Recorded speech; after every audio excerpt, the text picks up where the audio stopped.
Hola, buenas tardes. Este es el segundo conversatorio de Es Nuestro, en el que indagamos sobre las necesidades socioambientales de los barrios Lavapiés y Embajadores, en donde la Casa Encendida, socio colaborador del proyecto, tiene su sede y a quienes les agradecemos su enorme aportación a este proyecto. Bienvenidas y bienvenidos al conversatorio Sostenibilidad Socioambiental, Espacio Público, Diversidad, Arquitectura e Iluminación Escénica. Somos Efraín Rodríguez, actor, arteeducador, migrante de México, y yo, Ari Saavedra, actriz, comunicadora social, arteeducadora, migrante de Colombia, los cofundadores del colectivo de mediación intercultural y artística Es Tuyo, en el que proponemos generar un espacio de creación, reflexión e investigación sobre la diversidad étnica, lingüística y cultural, a través de diferentes lenguajes audiovisuales, escénicos, contenidos 2.0 y proyectos educativos con comunidades. Trabajamos en los campos del arte, el activismo y la educación, siempre desde una perspectiva de migración y de pluralidad. El objetivo principal de nuestro colectivo es proponer nuevos referentes diversos que dignifiquen la figura de las personas migrantes en el imaginario colectivo. Les dejo con mi compañero Efraín. Hola, buenas tardes. Me sumo al agradecimiento, muchas gracias por venir a todas. Hola, Enia. Bueno, pues les voy a hacer así como un breve resumen de en qué consiste este conversatorio para que nos ubiquemos un poco. Primero les vamos a contar qué es Nuestro, que es el proyecto que engloba esas actividades que estamos realizando desde hace varios meses. Y luego después les presentaremos a nuestras invitadas. Cada una hará una presentación del tema que han propuesto, de unos 12 minutos aproximadamente. Y luego haremos una pequeña actividad que es como el germen del proyecto, que está basado en cómo sería la plaza de nuestros sueños. Y por último, abriremos un espacio para que ustedes puedan intervenir con sus preguntas, con las preguntas que vayan surgiendo durante el conversatorio, dudas, reflexiones, sugerencias, quejas, lo que quieran. Vale, pues voy a empezar contándoles qué es Nuestro. Es Nuestro es un proyecto creado por Es Tuyo y por la Escuela Tecnológica Superior de Ingeniería y Diseño Industrial de la Universidad Politécnica de Madrid, que se está llevando a cabo gracias al apoyo de la Fundación Daniel y Nina Carazo. Tenemos distintos colaboradores, como el Centro Cultural La Parcería, donde hicimos el primer conversatorio en el mes de marzo, y la Casa Encendida, donde estamos llevando a cabo la actividad de hoy y donde se llevará a cabo también el taller posterior. Es Nuestro busca romper fronteras entre el arte y la ciencia desde una perspectiva de diversidad y participación ciudadana. Propone generar distintos espacios para para repensar o para establecer diálogos entre la universidad y la comunidad vecinal a la que pertenece, en este caso Lavapiés y Embajadores, y también con las instituciones públicas y privadas, para hacer entre todas un diagnóstico que nos permita saber cuáles son las necesidades reales de las personas que habitan estos barrios en términos de sostenibilidad socioambiental. Y para ello estamos generando distintas conexiones con personas desconocidas, con vecinas de los barrios en las plazas, a través de herramientas como el teatro aplicado o el teatro documental. Y bueno, la actividad de hoy está enmarcada en la segunda plataforma de aprendizaje, que se llama Las Plazas de las Personas, y está enfocada en la sostenibilidad medioambiental. Es Nuestro tiene una estrecha relación con el ODS 11, que propone que las ciudades y las comunidades sean inclusivas, resilientes y sostenibles. El término inclusivo es un concepto que podríamos problematizar desde muchísimas perspectivas distintas, porque podríamos preguntarnos quiénes incluyen, a quiénes se incluye, a qué se les incluye y de qué manera se les incluye. Entonces es un tema que no vamos a entrar ahora, al menos que lo propongan ustedes, pero lo que sí queremos rescatar del ODS 11 es que las comunidades sean sostenibles, porque consideramos que es sumamente necesario abordar la sostenibilidad social de manera transversal con la sostenibilidad ambiental, porque muchísimos de los conflictos económicos, de género, de etnia, culturales, entre otros, están en el centro de los problemas más ecológicos. Entonces, defendemos que la equidad social no debe tratarse solo como un fin, sino como un medio para la protección medioambiental.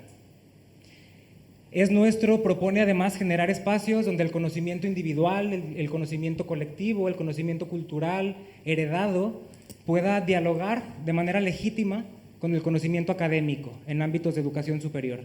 Y para ello hemos invitado a profesionales de distintas áreas y procedencias para que nos cuenten las líneas de acción en las que operan, que proponen nuevos modelos alternativos para que las comunidades sean más justas y más sostenibles.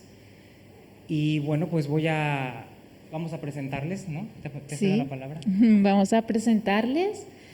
Yo voy a presentar primero a Cristina Martínez.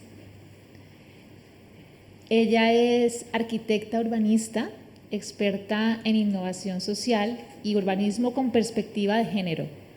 Los proyectos que impulsa se sitúan entre la investigación y la acción y ponen en práctica diferentes metodologías participativas y herramientas artísticas y educativas dirigidas al empoderamiento social en el territorio.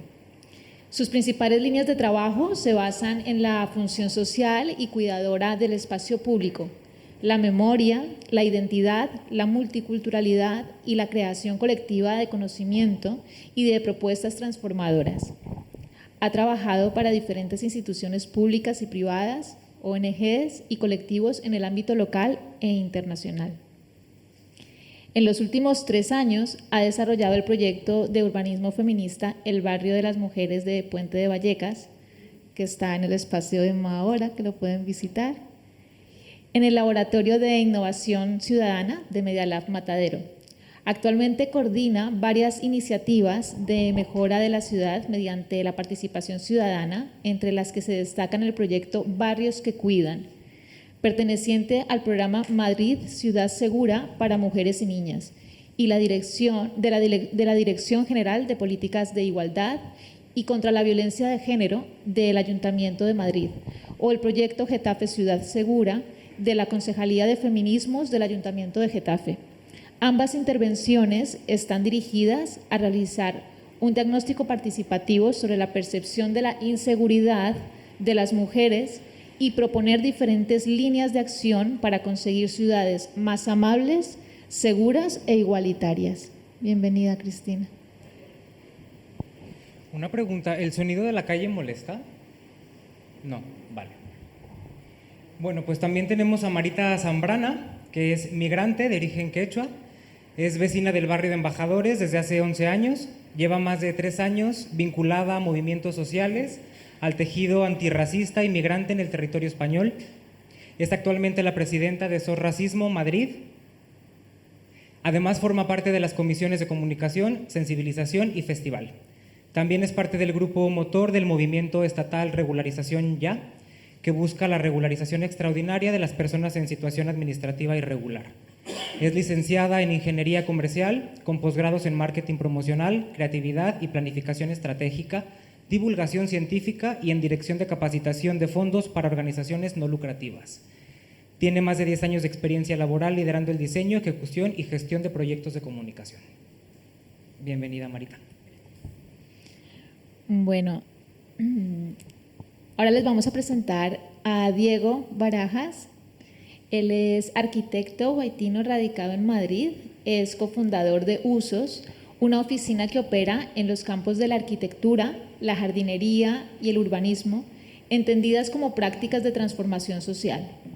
Indaga en cómo estos ámbitos de acción median en las relaciones que constituyen nuestro día a día, por ejemplo, con la naturaleza no humana, así como en aquellas que involucran cuestiones de género y dinámicas coloniales, entre otras. Lo hace desde un diálogo continuo entre investigación y diseño, teoría y práctica.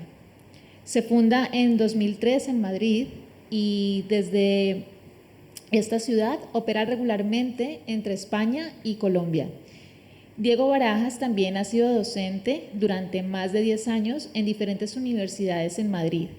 Es el autor de Dispersión, estudios sobre movilidad global y un urbanismo ficcional, Episode Publishers, Rotterdam, 2002, y es el coautor de Urbanismos de Remesas, Viviendas Reproductivas de la Dispersión, con la editorial Caniche en Madrid en 2017. Bienvenido, Diego, gracias por acompañarnos. Y por último nos acompaña Pedro Yagüe, que es licenciado en Filología Hispánica por la Universidad de Murcia. En el Teatro de la Abadía de Madrid fue jefe del Departamento de Iluminación entre los años 1999 y 2006 y director técnico de la temporada 2006-2007. Es coordinador técnico del Festival de Almagro desde el año 2005 y miembro del equipo técnico del festival desde 1996. Cuenta con una larga trayectoria profesional desde hace más de 25 años en la que acumula una larga lista de diseños de iluminación para teatro, ópera, zarzuela, danza y exposiciones. Ha trabajado para numerosas compañías privadas e instituciones como el Centro Dramático Nacional, la Compañía Nacional de Teatro Clásico, el Teatro Español, el Teatro de la Abadía, el Teatro Llura, Teatro de la Zarzuela, Teatro Real, Teatro del Liceu de Barcelona, Teatro de la Maestranza de Sevilla, Palau de las Arts de Valencia, Ópera de Los Ángeles, entre otras. Y ya ha impartido numerosos cursos de iluminación en diferentes instituciones y plataformas, tales como la Universidad Internacional de Andalucía, Universidad de Murcia, Real Escuela de Arte Dramático de Madrid, el Instituto de Diseño de Madrid y para Divan Artes Escénicas Madrid. Bueno, pues ahora sí les vamos a pasar la palabra a nuestras invitadas. Nos gustaría conocer cuáles son las líneas de acción desde las que opera cada una en términos de sostenibilidad o social o ambiental o ambas. Y vamos a empezar con Cristina Martínez, que ha propuesto el tema La Plaza como modelo de ciudad compacta, de urbanismo democrático y justicia espacial. Y ¿qué pasó? ¿Está por ahí? Venga, da un poco miedo eso del tiempo, porque luego explota esto, ¿no? Si veo que llevas 15 minutos, te voy a hacer. Venga, va. Bueno, muchas gracias por la invitación a estar hoy aquí en este proyecto tan bonito. Yo creo que es súper interesante porque engloba participación de ciudadanía y también de la universidad, ¿no? Y de los agentes culturales, que no siempre en la universidad nos dejan como hacer proyectos aplicados a la realidad. Yo cuando estudiaba no tenía muchas opciones, entonces me hace mucha ilusión, ¿no? Que ahora ya haya otras cosas y vaya cambiando esto, ¿no? Lo que os quería comentar en estos minutitos es un poco, partiendo de la plaza de las personas, ir al foco de la ciudad de las personas, cómo sería. Y luego bajaré otra vez a la plaza. Yo creo que las ciudades ahora en las que vivimos nos podemos hacer bastantes preguntas. Por ejemplo, ¿a quién pertenece la ciudad? ¿Quién tiene derecho a estar en sus plazas? ¿Con quién es más hostil la ciudad? ¿O quién disfruta más de la ciudad? Os preguntaría, pero luego me quedo sin tiempo, así que os las dejo para luego. Entonces, creo que el modelo que tenemos ahora de ciudad muchas veces se prioriza más la rentabilidad económica, la producción, ¿no? Cuando hablamos de ciudades competitivas, de estrategia entre ciudades, hablamos de multinacionales, de infraestructuras, etcétera, y se habla poco de la gente, ¿no? que vive en las ciudades. Y el modelo que creo que defendemos desde la plaza de las personas y la ciudad de las personas sería cómo poner a los habitantes en el centro, ¿no? Y darle valor a esa vida cotidiana, darle valor a cosas tan sencillas como pasear, relacionarte, a que niños y niñas puedan jugar en la calle, etc. Esto tiene mucho que ver con el enfoque socioambiental, ¿no? Que es el título de la charla de hoy. Yo creo que tenemos que tener siempre en cuenta que somos seres ecodependientes. Estamos dentro de un planeta, dentro de un orden ecológico y no puede ser que siga este ritmo en el que estamos, ¿no? Hay que pensar nuevas formas de hacer para luchar contra el cambio climático, contra este crecimiento infinito, etcétera. Y a la vez también somos seres interdependientes, somos seres vulnerables. Esto tiene mucho que ver con los cuidados, ¿no? Que también es una palabra de la que hablamos mucho desde el urbanismo feminista. Los cuidados, desde mi punto de vista, tiene dos dimensiones. El cuidado material, que es el que primero nos viene a la cabeza, ¿no? Cuando tenemos que ocuparnos de nuestro cuerpo, de nuestras necesidades fisiológicas. Y eso sucede más pues, en algunas etapas de la vida, en la infancia o cuando somos dependientes, nos hacemos más mayores o tenemos una discapacidad. Pero también hay otra dimensión de los cuidados que es más inmaterial, que tiene que ver con lo emocional, con las relaciones, con la vida comunitaria. Y también la ciudad debe estar pensado para esto, debería, ¿no? La vida en la ciudad no es igual para todas las personas. Yo creo que lo que en la introducción ha salido este tema también. Porque depende, por un lado, de dónde vivamos. Es interesante cuando salen en prensa esas noticias de en el distrito de Chamberí la esperanza de vida es 4 años más que la de Puente de Vallecas, por ejemplo.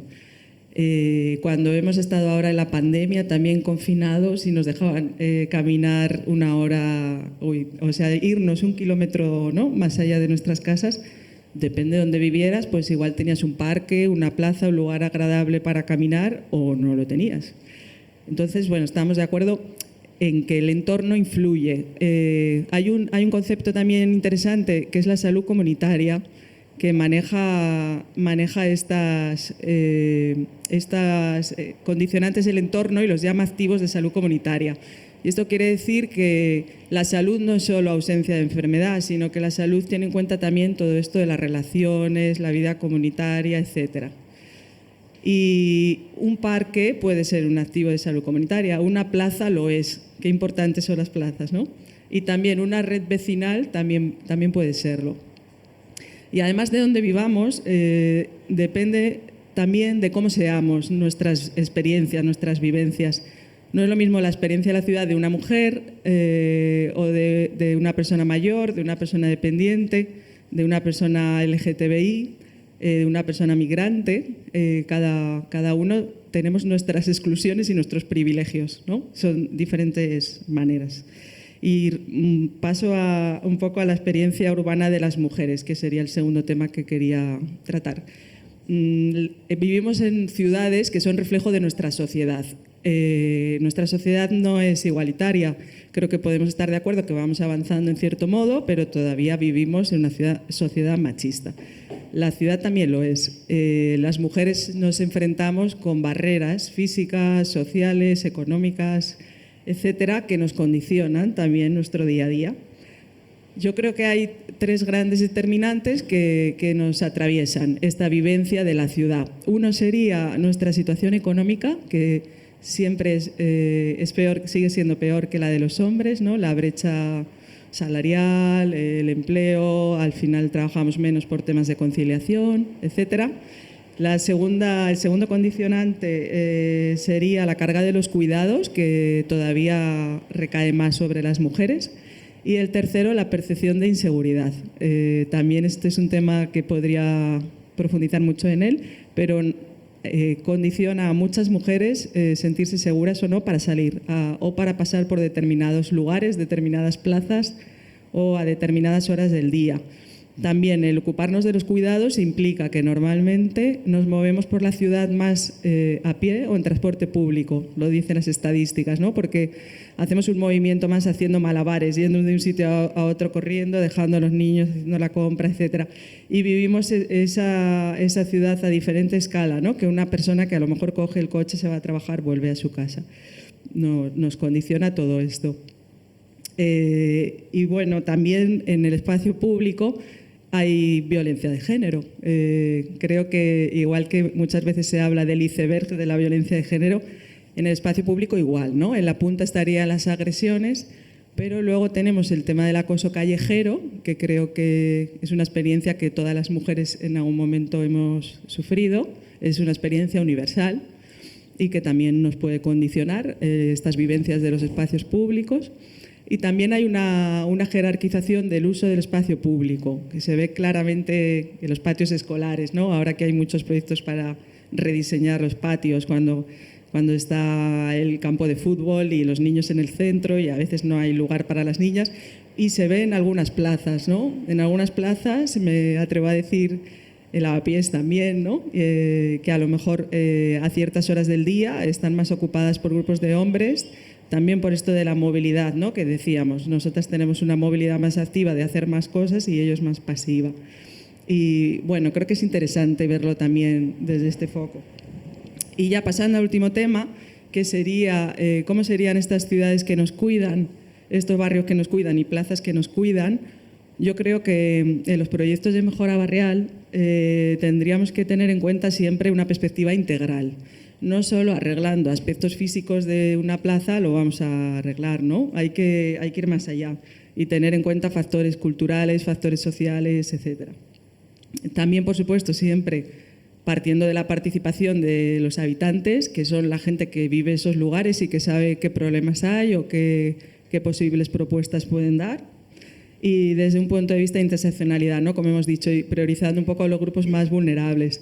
Al final también la gente que necesita más el espacio público seguramente es la que tiene una casa más pequeña o la que, ¿no?, tiene condiciones en su espacio privado a lo mejor peores, ¿no? Y entonces por eso lo público es muy importante. Y bueno, también quería hablar brevemente, los espacios públicos o las plazas deberían pertenecer a una red. Deberíamos tender a tener ciudades más compactas y barrios que fueran más autosuficientes.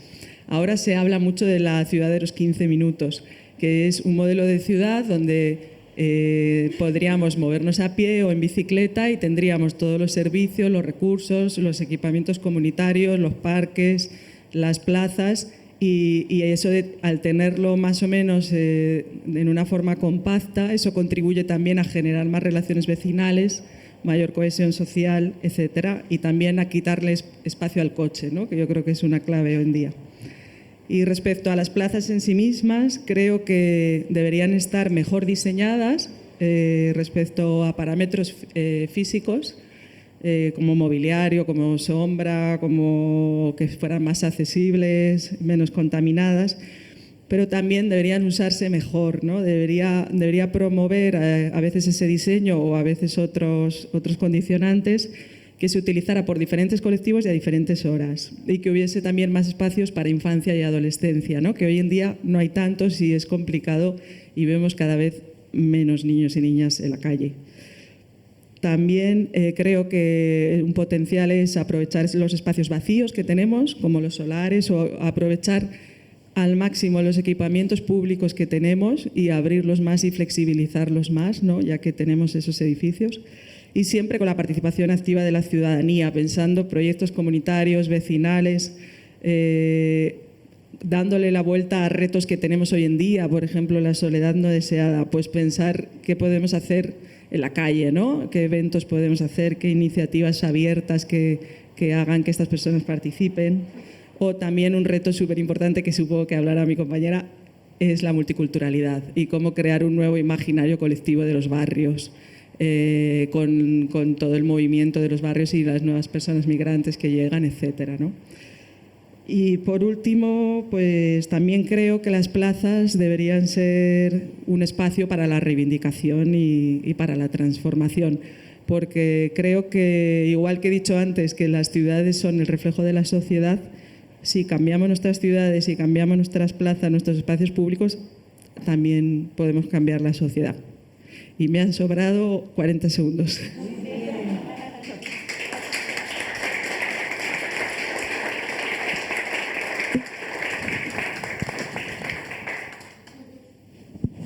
Bueno, ahora vamos a escuchar a Diego Barajas, que nos propone el tema Laboratorios entre tejidos sociobioclimáticos por un entendimiento extendido e imbricado de los espacios políticos del urbano. Hola, primero que todo, muchas gracias por la invitación y la verdad estoy muy contento de participar de este encuentro con todas ustedes y de estar aquí, de que estemos juntas hoy, y me sumo también a las palabras que decía Cristina sobre este encuentro, y incluyendo a todos, ¿no?, y todas esas juntanzas y diversidades que están en este proyecto. Yo quería retomar esta idea de la plaza justamente de las personas, ¿no?, para comentar algunas cuestiones acerca de esa otra idea sobre sostenibilidad socioambiental que proponen Estudio en este proyecto Es Nuestro, pero pues digamos... Perdona, Diego. ¿Puedes cambiar el micrófono? Vale.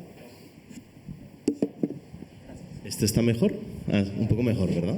Sí. Gracias.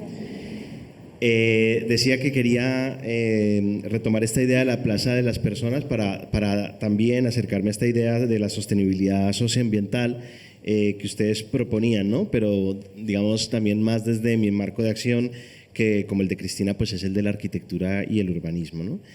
Digamos que según una idea generalmente aceptada, la plaza es el lugar público de todos por excelencia, ¿no? Y como decía Cristina, pues debería ser así, ¿no? Pero sabemos que la plaza, entendida tradicionalmente como ese supuesto lugar de todos, pues ha sido históricamente en realidad un lugar también de exclusiones, ¿no? Podemos recordar la exclusión de mujeres y esclavos en el ágora ateniense, y luego pues en la nación-estado podemos pensar en todos aquellos a los que se sigue considerando como no ciudadanos o subciudadanos o menos ciudadanos, ¿no? Sin embargo, hay otra exclusión que desde mi punto de vista no se suele tener suficientemente en cuenta, que es la que se ejerce desde el hacer, ¿no? Y que tiene que ver con quienes la planifican, ¿no? Quienes planifican la plaza, quienes la diseñan, a quienes se valida como expertos pensantes sobre las plazas y demás espacios del urbano, ¿no? Y sobre este tema, este proyecto de Es Nuestro, de mediaciones sobre el urbano, y que he podido más o menos seguir desde cierta distancia, desde mi punto de vista creo que plantea una innovación metodológica enormemente valiosa al preguntarse no solo por el qué ciudad, sino por el quién, ¿no? Y con quién queremos pensar y hacer la ciudad. Entonces, lo que yo quisiera hacer en estos minutos es intentar ahondar en esta innovación metodológica que creo es muy valiosa para el tema de la sostenibilidad socioambiental que nos invitan ustedes a explorar. Y lo quisiera hacer a través de exponer 3 ideas en las que llevamos trabajando durante un buen tiempo en nuestra propia práctica junto con Camilo García y en Usos, ¿no? Que es la plataforma desde la cual trabajamos y pensamos. La primera sería exclusiones desde el hacer, ¿no? El indagar en unos espacios del urbano más justos e incluyentes desde lo social y lo ambiental requiere, en mi opinión, comenzar por revisar las múltiples exclusiones en el propio hacer de las prácticas espaciales en sí, ¿no? Desde mi punto de vista, y creo nuestro, ¿no?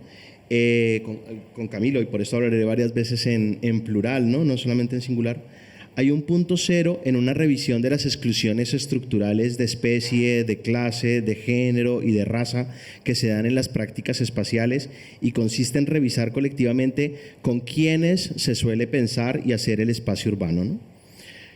Nosotros creemos que no podremos acercarnos a una ciudad diversa si no reconocemos como válidos a una diversidad de cuerpos diversos que la hagan y la piensen.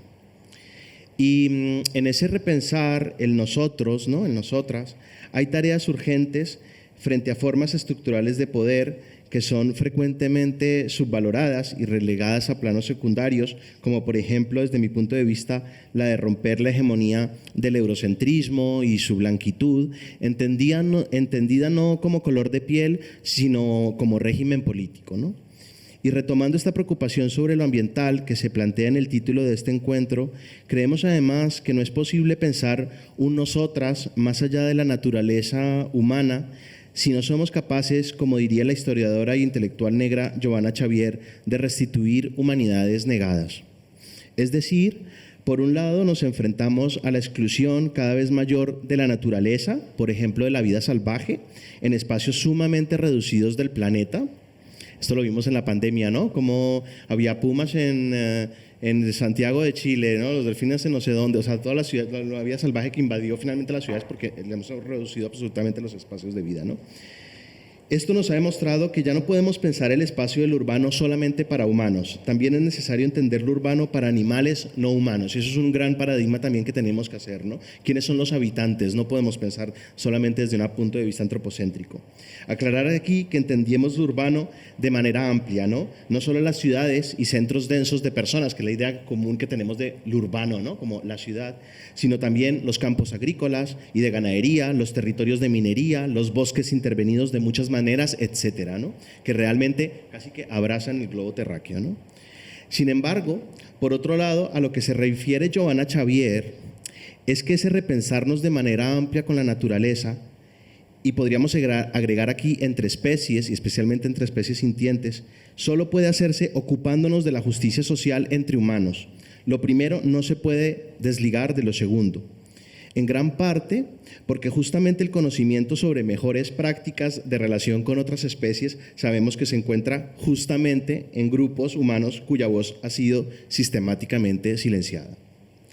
Por esto creo y creemos en la urgencia de convocar un nosotras amplio y diverso, no solo presente en los objetos de estudio, ¿no? Las poblaciones, los grupos, los habitantes, sino también en los sujetos hacedores y en los autores de los marcos conceptuales que usamos para describir las realidades con las que trabajamos.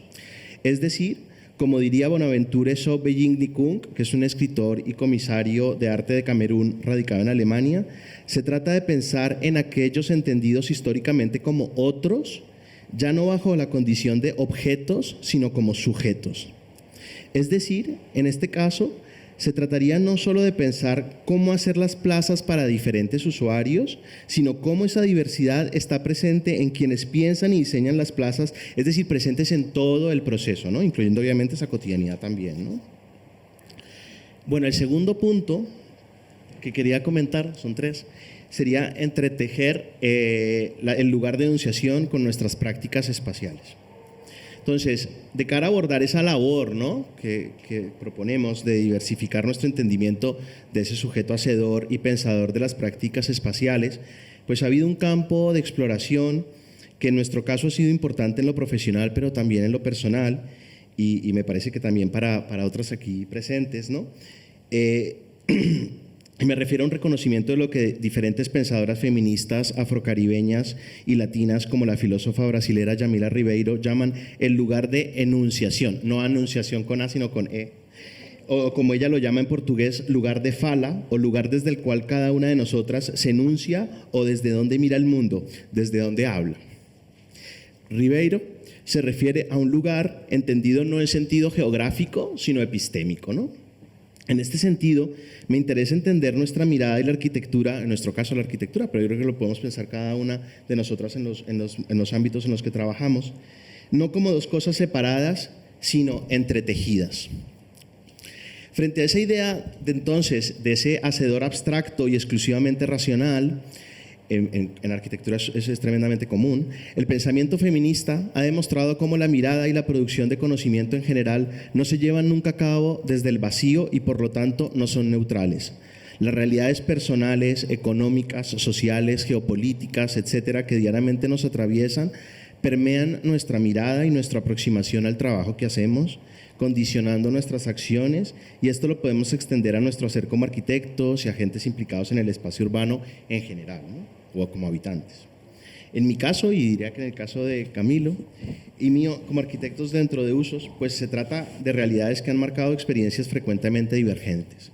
Esa divergencia está vinculada, por ejemplo, al hecho de habitar cuerpos guaitinos, latino-blancos o blancos mestizos, que son leídos como cuerpos de hombres, la mayoría de veces, no siempre, pero bueno, depende de dónde, y con acceso a una educación privilegiada, al mismo tiempo que como migrantes norandinos en España y como sujetos con frecuencia racializados principalmente debido al origen de nuestro acento y además por no seguir la heteronorma, terminamos siendo, no siempre, pero con frecuencia, doblemente subalternizados, lo que nos supone el cargar con el peso de un particular techo de cristal racial y no pocas veces un manto de invisibilidad. Aunque habría que decir que en la construcción de ese techo y de ese manto, de esas dos condiciones, la primera, lo racial, ha sido mucho más determinante que la segunda, la vinculada a la orientación sexual, que en España, además, con los avances en relación al tema de género, también según qué ámbitos, ¿no?, se puede llevar con cierta facilidad. Y si lo haces desde una posición más o menos binaria, pues es infinitamente más fácil, ¿no? Valdría la pena aclarar también que entendemos la racialización como una construcción social que no se vincula exclusivamente con el color de la piel y que va más allá de la melanina, ¿no? Es una ficción que también se puede construir a través del acento o el origen, entre otras. Y también vale la pena notar que cuando hablo de techo de cristal racial tengo muy en mente cómo ese techo contrasta con ese otro concepto de suelos pegajosos, no sé si alguien lo ha oído, ¿no? De los cuales nos habla la historiadora afroespañola Esther Mayoco Ortega en relación a muchas mujeres racializadas y empobrecidas del sur global. Entonces nos recuerda cómo ese mundo de asimetrías estructurales, en ese mundo de asimetrías pues hay matices importantes, ¿no? Y diferencias que debemos tener además muy en cuenta. El resultado de la suma de esos factores, en nuestro caso, mezcla de subalternizaciones y de privilegios, pues ha generado durante años experiencias muy diferentes entre sí e incluso radicalmente opuestas según en qué contexto y frente a quién nos ubiquemos. Son aprendizajes que nos han marcado y que se han incorporado en esta metodología de diseño. En esta metodología, el intentar reconocer las especificidades de ese engranaje relacional de las realidades a las que nos aproximamos también ha sido durante años algo muy importante. Un ejemplo serían contextos en los que frente a una opresión con respecto a un tema de género y orientación sexual, notamos que solemos detectar dicha opresión con relativa facilidad, en parte por compartirla, ¿no? De algún modo en lo personal, pero en los que debemos también hacer quizás un esfuerzo especial para detectar otras opresiones que no nos atraviesan, o más bien de las que podemos ser parte, más bien de los beneficiados, ¿no? Como por ejemplo cuando formamos parte de un grupo hegemónico como el de los humanos con determinados cuerpos normativos frente a otros cuerpos diversos en lo funcional, o cuando hacemos parte de un grupo hegemónico como el de los humanos, como todos los que estamos aquí presentes, frente a otras especies animales sintientes, ¿no? Sintientes, es decir, seres vivos que como nosotros experimentan el placer y el dolor, ¿no? Esto está vinculado y creo se explica mejor en el tercer y último punto que quisiera tratar, y es reconocer los privilegios propios y las opresiones de otras como material en la construcción de espacios afectivos o como posible material, ¿no? Un aspecto que me parece particularmente revelador del reconocimiento de ese engranaje relacional que se activa a partir de nuestros lugares de enunciación o desde donde hablamos es el de dar cuenta de nuestros privilegios. En nuestro caso no son pocos, son entre otros de especie, de color de piel y de sexo. Y aunque somos migrantes norandinos en España, por nuestro color de piel sabemos, por ejemplo, que difícilmente vamos a ser objeto del acoso policial que otros cuerpos oscuros sí sufren frecuentemente en Madrid. O aunque no seamos heterosexuales, sabemos más o menos comportarnos como tales cuando nos toca en contextos difíciles, sexualmente hablando, como puede ser, por ejemplo, una obra de construcción, ¿no? Que es así muy bueno. Con lo cual, en determinadas situaciones, tenemos un cierto privilegio performativo que muchos otros cuerpos en el mundo en el que vivimos no tienen. El intentar trabajarse los propios privilegios constituye una labor para nosotros muy importante porque nos previene de no quedarnos viéndonos el ombligo y más bien nos invita a indagar en otras subalternidades y violencias, muchas de las que no somos partícipes en carne propia, pero de las cuales, aún sin quererlo, muchas veces nos beneficiamos. Como dice Ribeiro, los privilegios no son naturales, se construyen sobre la opresión de otros grupos sociales.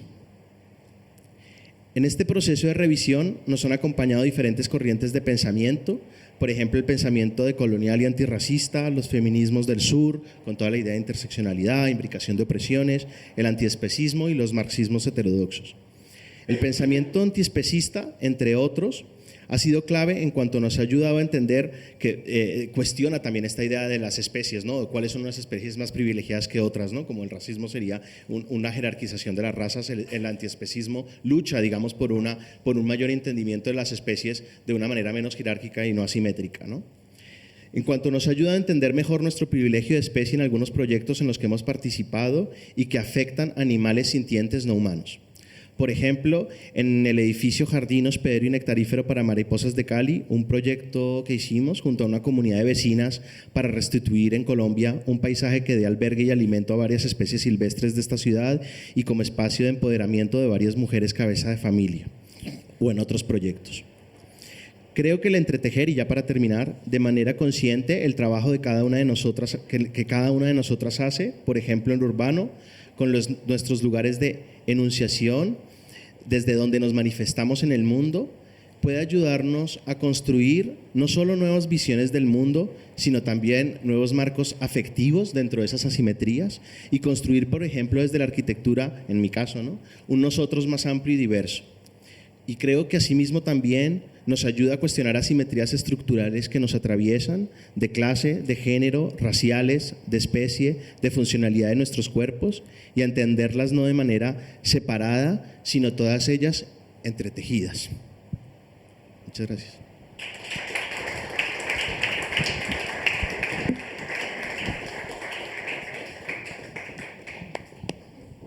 Muchísimas gracias, Diego. No explotó, no explotó. Tampoco pité porque estaba muy interesante, pero te has quedado con 3 minutos menos para la siguiente. Vale, pues vamos a continuar, a ver, con Marita Zambrana, que ha propuesto el tema Habitar el espacio desde nuestras diversidades. Te paso esto.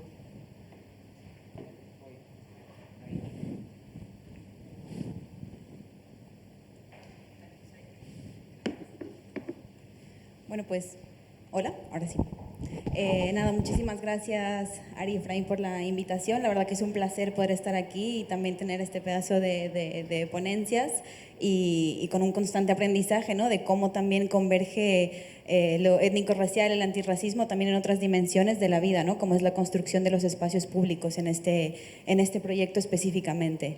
Y nada, muchísimas gracias a todos ustedes por estar aquí. Para mí es un placer y espero poder aportar también a esta construcción colectiva de cómo queremos habitar los espacios públicos. Me parece muy interesante el poder hablar, la charla que yo planteé, el título que planteé es Habitar el espacio desde nuestras diversidades, ¿no? Entonces voy a hacer énfasis en estas 3 palabras como forma de articular también esta conversación, y voy a empezar como al revés, ¿no? O sea, ¿qué es diversidad? Y desde dónde hablamos y desde dónde habitamos los espacios, ¿no? Porque el habitar los espacios lo hacemos desde quién somos, cómo entendemos la vida, desde nuestras culturas, desde nuestras cosmovisiones. Es así como ocupamos los espacios, ¿no? Entonces, voy a empezar por ahí. Una diversidad, ¿no? Hablamos de Lavapiés, el barrio de Lavapiés. Me hacía mucha gracia el video que daba como el preludio, digamos, a esta conversación, que eran Ari y Efraín en cada plaza del barrio de Lavapiés, y como voces detrás explicando quiénes habitaban esas plazas, ¿no? Y había una voz que decía, pues aquí habitan personas morenas, personas de otras nacionalidades, casi no se ven españoles. Y ahí es un punto interesante porque eso es muy típico, es la extranjerización de las personas racializadas, es decir, de las personas que tienen otro color de piel, el que no sea el blanco normativo, ¿no? y blanco europeo. Entonces, eso es también una manera de repensarnos, ¿no?, los lugares en los que habitamos y siempre externalizar la persona que habita, que no se ve como yo, que es el otro, ¿no? Y en eso también se basa principalmente pues, el racismo y en la otredad, ¿no?, en el que no se parece a mí, en el que no se parece a quien yo soy y a la normatividad, digamos, del espacio en el que habito, y eso se amplía, digamos, a la diversidad de cómo funciona este sistema, ¿no?, cómo funciona Europa, cómo funciona el mundo, etc. Bueno, toco el tema del racismo, ¿por qué? Porque principalmente en el barrio de Lavapiés, como bien sabemos, es un barrio diverso, multicultural, ¿no?, como que es muy maravilloso, pero no para todo el mundo, porque en las políticas públicas existe una criminalización constante de las personas que habitamos, ¿no?, los espacios culturalmente diversos y plurales, ¿no? Es en el caso de Lavapiés. ¿Quiénes habitan Lavapiés, no? En un estudio, bueno, en el año 2020, la población del barrio de Embajadores, ¿no?, donde pertenece Lavapiés, contaba con un 28,44% de población extranjera, que había aumentado al año anterior, ¿no?, con un 2%, o sea, antes era un 26 y ahora era un 28. ¿Quiénes son las poblaciones que mayormente de extranjeros habitan este lugar? Pues son bangladesí, indios, senegalés, marroquí y bueno, otros colectivos como, pues, nacionalidades como ecuatorianos, etcétera, ¿no? Entonces, ¿qué es lo que pasa en este barrio principalmente, no? Hay muchísima policía, hay muchísima presencia policial, muchísima criminalización. Yo vivo aquí, ¿no? Lo decía en mi introducción, que viví aquí en el barrio de Lavapiés, o sea, bueno, Embajadores aquí cerquita desde hace 11 años, y siempre que he habitado Lavapiés, siempre que he pasado por ahí, la presencia policial es brutal. ¿Pero por qué es esto? Esto se debe a que hay políticas criminalizadoras a ciertas poblaciones, ¿no? Es como, lo que se intenta es como una constante aleccionamiento, digamos, de la sociedad, de que esa población que reside ahí es una población que está constantemente criminalizada, es decir, que somos nosotros, las personas migrantes, extranjeras, de un color de piel, una cultura diferente a la que habita aquí en España, es una manera de deshumanizarnos, ¿no? y de fomentar esas políticas públicas que lo que permiten es como una limpieza, digamos, de la población y de lo que queremos que sea este barrio, entendido como política pública, ¿no? Bueno, yo participo en SOS Racismo Madrid, llevamos en Lavapiés pues prácticamente toda la vida, estamos 30 años funcionando como una organización que denuncia el racismo estructural y el racismo institucional, y todas las personas que atendemos de casos de racismo, persecución policial, criminalización constante de los cuerpos y seguridad del Estado, pues la mayoría son vecinos del barrio que tienen, o sea, yo creo que una persona le paran como 10 veces al día porque reside ahí, porque tiene otro color de piel. El caso o sea, como comentaba, ¿no?, Diego anteriormente, que decía, muchas personas pueden tener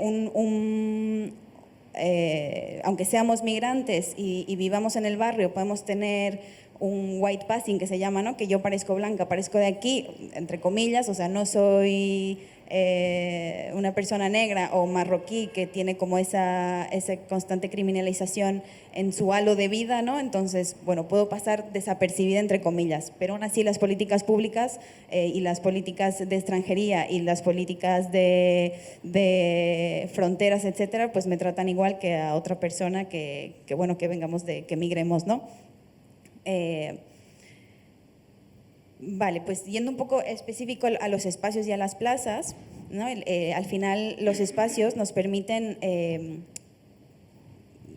hay que preguntarnos para quién están hechas las plazas, ¿no? Y esas preguntas que también se hacían aquí las compañeras, es quién decide esas políticas de cómo se crean esas plazas y para quién, ¿no? Cómo habitamos esos lugares y desde dónde se decide el cómo van a ser esos espacios de convivencia, ¿no? No se puede hablar de las plazas sin hablar de su tejido social. En este caso, hablando de las plazas de Lavapiés, pues principalmente las plazas las habitan también las personas que residen ahí, y culturalmente se tiene un uso del espacio tal vez diferente al que se tiene aquí en Europa, ¿no? La mayoría de las personas que vienen de países cálidos, por ejemplo, por hacer una homologación, digamos, el uso del espacio público es muy diferente al uso de personas que vienen de países fríos, ¿no? Entonces se tiene como un uso de un espacio donde se construye también un tejido social, donde la gente participa en las calles, está en las calles constantemente. Por ejemplo, una persona que viene de Turquía está muy familiarizada con el sentarse en la puerta de la casa, a conversar, a tomar el té y a generar un tejido social diferente del que se crea aquí. Y ese es un cuestionamiento también que se hace, ¿no?, de cómo socialmente hemos aceptado que las plazas no se ponga en el centro el uso para las personas, ¿no? Está bien si tiene una mesa, una silla y está ligada a un restaurante, ¿no? Pero no puedo yo consumir alimento o una bebida si lo he traído de mi casa, por ejemplo. Está socialmente mal visto, ¿no?, por decirlo así, ¿no? Entonces, es para quién están hechas esas políticas públicas y esas políticas que permiten, que promueven, digamos, ese consumo económico. Pues a nivel simbólico, ¿no?, también es hablar qué representa Lavapiés. Lavapiés también tiene una carga política bastante interesante, ¿no?, hay varias casas sociales, ¿no? Está la Quimera, está la Tabacalera, está la escalera, me he olvidado el nombre, la escalera Caracola, está Tres Peces 3, ¿no? Hay como una cultura, digamos, de reivindicación y de construcción social que está ligada, digamos, a la construcción política, ¿no?, y al tejido social. también es importante como cuestionar toda esa gentrificación que está pasando en los últimos años, entendido de qué es gentrificación. Es cuando se expulsa a la población que vive y reside actualmente para atraer a otra que tiene más poder adquisitivo y que se adecua pues, a unos estándares, digamos, más elitistas, y que pues eso también va ligado a la economía, digamos, en este caso va ligado también al poder adquisitivo y va ligado también pues, a la diversidad étnico-racial, ¿no? Porque la mayoría de las personas migrantes vienen en una situación de precariedad y aquí se les mantiene en esa situación de precariedad debido a una ley de extranjería. Por lo tanto, los alquileres que pueden pagar o que podemos pagar no es igual a una persona pues, que ya tiene los papeles en regla y más aún cuando es una persona que tiene una nacionalidad española, ¿no? Que puede acceder pues, a cualquier tipo de trabajo.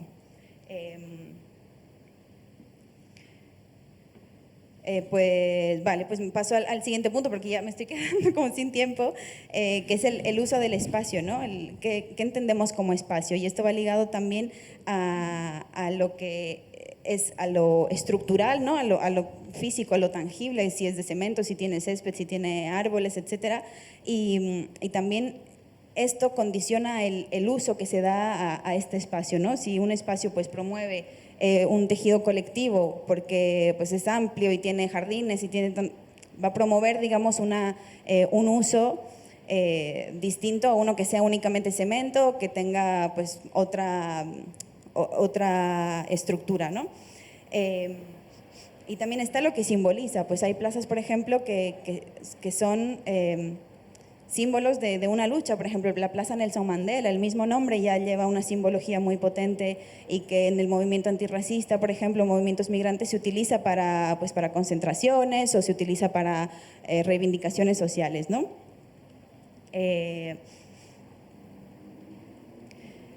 También es una pregunta importante es de que qué uso se quiere que tenga este espacio. O sea, yo lo quiero únicamente que sea un uso de tránsito o estoy promoviendo un tejido social, un tejido que construya, estoy promoviendo que los niños jueguen, una participación política, etcétera, ¿no? Por ejemplo, me viene a la mente, yo cuando estaba, bueno, así como pensando, digamos, esta charla, me venía a la mente como todo ese... como en Bolivia, por ejemplo, son las plazas, ¿no? Nosotros tenemos una plaza al margen de la principal, una plaza que es la Plaza de San Francisco, donde está una iglesia, pero ahí hay un espacio súper amplio que es como un anfiteatro, donde es un espacio netamente político, donde se crean todos los cabildos, se crean pues todas las...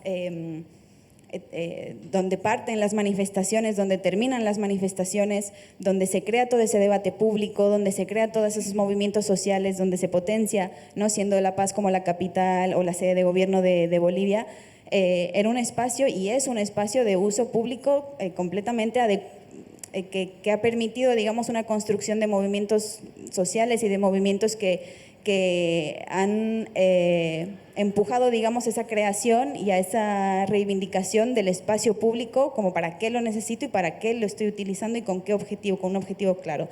También se utiliza para, al ser una forma de anfiteatro, pues para la cultura, ¿no? O sea, hay ahí obras de teatro, etcétera. Entonces, esas preguntas son importantes hacernos, ¿no? ¿Para qué están hechos los barrios?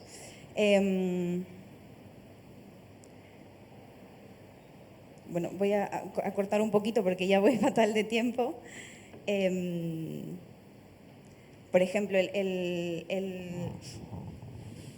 lo que hablaba del espacio es que al final hay políticas públicas que lo que hacen es un abandono del espacio, ¿no? En el que se habita, por ejemplo, la recogida de basura o la limpieza de las calles, etcétera, para que en sí luego hayan otras políticas públicas que permitan y promuevan, digamos, la compra o la venta de edificios, de espacios, de locales para cierta comercialización, como lo que está pasando, como ha pasado, ¿no? Con el edificio del Ibis, el Carrefour, donde pues al final ya voy a acabar, no me corten el micrófono.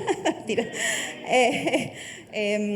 Entonces promueven como espacios que están alejados o que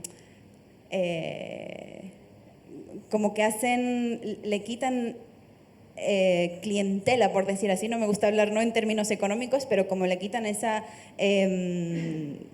historia, digamos, de las pequeñas... de los pequeños espacios económicos, de las tiendas, de los restaurantes, etcétera, ¿no? Y promueven otras prácticas que va ligado como a lo de, pues eso, tener un Carrefour 24 horas parece que es como lo más maravilloso y lo más moderno que pueda haber, pero en sí está como que va en esa idea de progresismo o de progreso o de, no sé, de civilización. A mí me cuesta también mucho entender como esa necesidad de tener un supermercado 24 horas, ¿no? Pues para qué, no sé, pero bueno. Y luego el habitar, ¿no? O sea, nosotros podemos habitar los espacios desde distintos lugares, pero sobre todo desde quiénes somos, desde dónde estamos y desde cómo respiramos la ciudad, y desde nuestra cultura y nuestras cosmovisiones, ¿no? Que era lo que decía al principio. Entonces, bueno, la RAE dice, no es porque sea un referente de la RAE para mí particularmente, pero me gusta utilizar a veces estas definiciones porque en realidad no se adecuan a lo que creo que es la vida, ¿no? Pone vivir, morar, ya está, esa es la definición de habitar. Sin embargo, hay otras definiciones de habitar, que es dejar huella, ¿no? Habitar es la huella de la vida, es cuando se nota cuando un espacio está habitado, que hay una energía, que hay un uso, es evidente cuando un espacio está habitado porque hay una vida, ¿no? que está ahí. Habitar es recorrer y reconocer que yo, al margen de que estoy en un tránsito, digamos, de un sitio a otro, y de esa movilidad, digamos, que supone una plaza en este caso, pues también es el demorarse sobre él, ¿no? El estar, el sentarse, el tomar el sol, el conversar con los amigos, el hacer un tejido social, un tejido político, pues hacer una contemplación, una pulsación.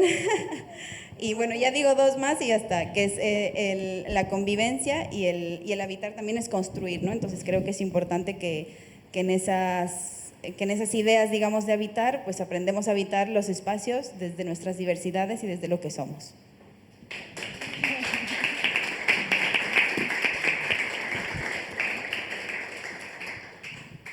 Gracias, Marita. Perdona que te acordáramos como debate presidencial. Bueno, ahora vamos a presentar a Pedro Yagüe, que nos propone el tema Iluminación sostenible, nueva y futura perspectiva de la luz en las artes escénicas. Bueno, buenas tardes a todas y a todos. Gracias, Ari y Efraín, por este encuentro, por este conversatorio. En los últimos años, dentro del ámbito de las artes escénicas, se ha comenzado a hablar, a discutir sobre la cuestión de la sostenibilidad en su más amplia acepción y de su aplicación en diversos campos de la profesión. Y en la actualidad es un tema puesto en boca de todos, como podemos observar con este tipo de encuentros, plataformas y proyectos diversos que nos vamos encontrando. Desde mi punto de vista, el objetivo principal, el que todos los trabajadores de las artes escénicas deberíamos tener en mente, sería el de la búsqueda de una cultura sostenible que implicase a todos los ámbitos o sectores de la misma. Quiero decir que todos debemos remar al unísono. Así pienso que desde nuestra parcela debemos contribuir en promover tres aspectos básicos de los que se habla mucho y que creo que son los más importantes, que es la protección del medio ambiente, cultivar una profunda sensibilización social y fomentar la inclusión y la diversidad en nuestro trabajo. Y en este sentido, pienso que nuestro trabajo, que consiste en una comunicación directa con el espectador, es una plataforma perfecta para poder llevarlo a cabo. Destacar también aquí la importancia de las redes sociales, cada vez más ligadas a la comunicación de lo que hacemos, de nuestros proyectos, y que se convierten en un inmejorable altavoz de cara a la sociedad.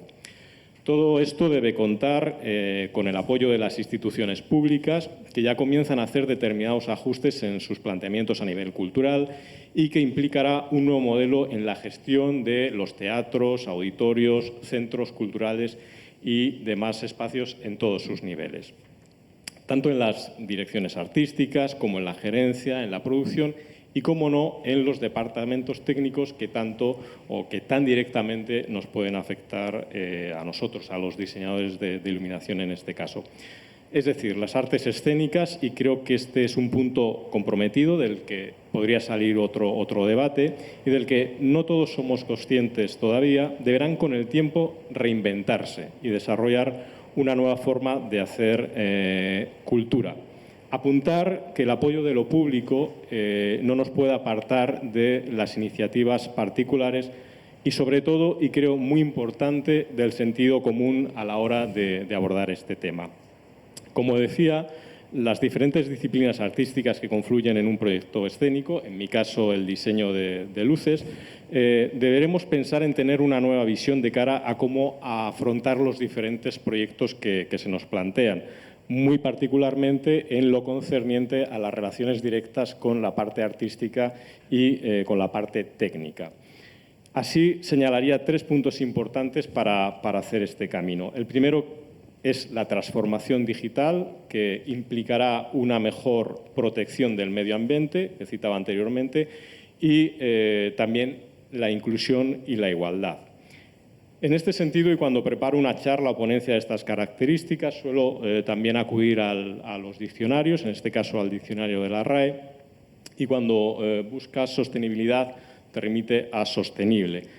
La segunda acepción de sostenible dice, especialmente en ecología y economía, que se puede mantener durante largo tiempo sin agotar los recursos o causar grave daño al medio ambiente. Desarrollo, economía sostenible.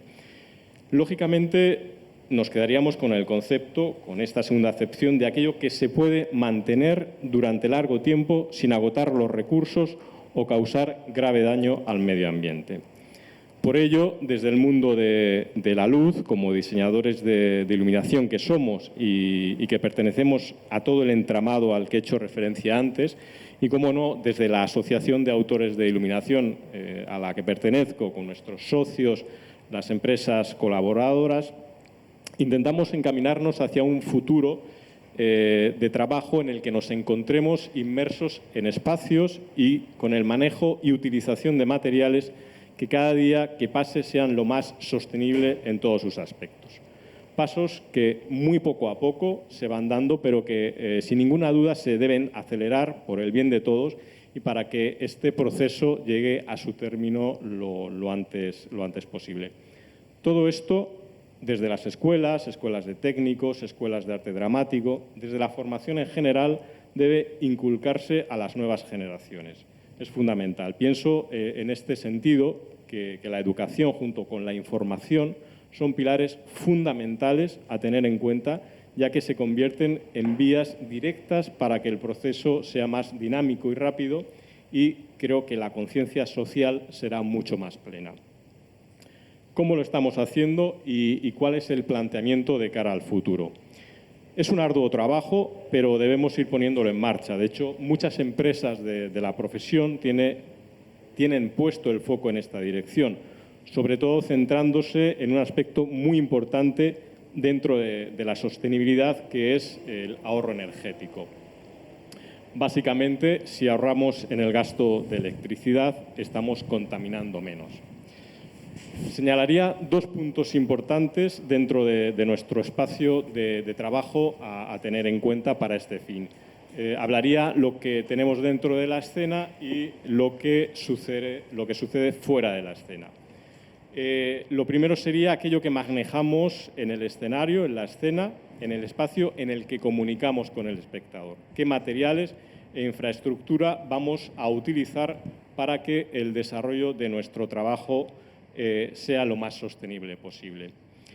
En la actualidad, dentro del mundo de la iluminación, podemos decir que la tecnología LED es la que gana terreno y dentro de unos años será la que se imponga en detrimento de la incandescencia, que prácticamente o que poco a poco va desapareciendo. Digamos que el LED es la base del futuro en la iluminación escénica. El LED llevado a diferentes aplicaciones, en esto hay que decir que las empresas están haciendo un grandísimo trabajo con diferentes tipos de focos, proyectores, aplicaciones diversas, etcétera.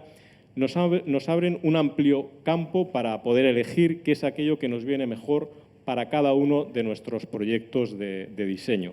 Hay una enorme oferta de productos que cada día, casi sin darnos cuenta y sin tiempo para trabajar con lo que tenemos en la actualidad, van evolucionando de una manera trepidante. Decir que por su composición los LED es la iluminación más sostenible que existe en el mercado. Una bombilla LED puede suponer un ahorro de hasta un 90% de electricidad. Por ejemplo, por decir un ejemplo muy claro, una bombilla LED que consume 7 vatios ilumina lo mismo que una incandescente de 60 vatios que todos hemos tenido en nuestra casa en algún momento. Otro factor que hace que la iluminación LED sea más sostenible es la durabilidad, ya que tiene una duración media de unos 3 años, desde 10 a 25 veces más que las bombillas tradicionales, con lo que estaremos generando muchos menos residuos, que creo que también es importante. Otra de las ventajas ambientales de las luminarias LED es que producen menos calor que las bombillas tradicionales, reduciendo así la emisión de CO2 que busca evitar el incremento de lo que se llama gases de efecto invernadero. También hay que añadir que gracias a la poca energía que necesita este tipo de iluminación para funcionar, esta se puede alimentar con energía solar, incrementando así otro punto importante que sería el uso de energías limpias y renovables. Por lo tanto, las luces LED son la opción actual más ecológica del mercado. Observamos que es una opción eficiente, sostenible y ecológica, y aunque es cierto que en la actualidad las bombillas LED son más caras que las demás, es con diferencia la decisión más rentable a largo plazo gracias a su vida útil y a la eficiencia energética de la que hablaba.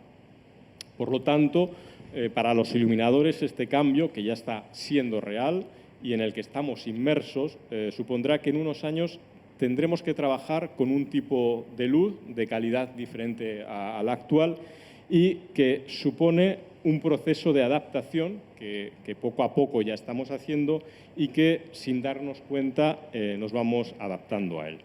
El segundo punto que decía era fuera de la escena. Se está ya incidiendo por parte de las direcciones artísticas, de las gerencias de los teatros, de las producciones, en la transformación digital de la que hablaba. Pero no en todos los campos, no solo ya en la escena, en lo que decía, en lo referente a la iluminación, sino también en maquinaria escénica, audio y vídeo, sino fuera de ella. Es decir, buscar e intentar la aplicación de capacidades digitales a procesos, productos y activos para mejorar la eficiencia, mejorar el valor de lo que se está haciendo y que sea de cara no solo al espectador, sino también para todos los trabajadores implicados en el funcionamiento de cualquier institución cultural. También es importante la gestión del reciclaje, muy importante, y la reutilización de elementos que puedan servir de cara a otros proyectos y, cómo no, poner en alza de nuevo la inclusión e igualdad tanto en escena como tras de ella. Ya para terminar, creo que debemos crear un ADN, una conciencia que se contagie y que se pueda expandir entre todos los sectores que conformamos las artes escénicas para que este camino sea lo más sencillo y fructífero posible. Para ello, y ya lo decía anteriormente, el camino más directo, desde mi punto de vista, y más importante, sería el de la formación y el de la información a todos los sectores, a todos los trabajadores que formamos este universo que es tan mágico, y a partir de aquí, de la hora, a pesar del retraso con el que vamos, con relación a otros países de Europa, por ejemplo, no debemos agotar los plazos y pensar que esto de lo que hablamos hoy es una realidad en la que tendremos que vivir en el futuro, que espero no sea muy lejano. Muchas gracias. Me ha apuntado ahí.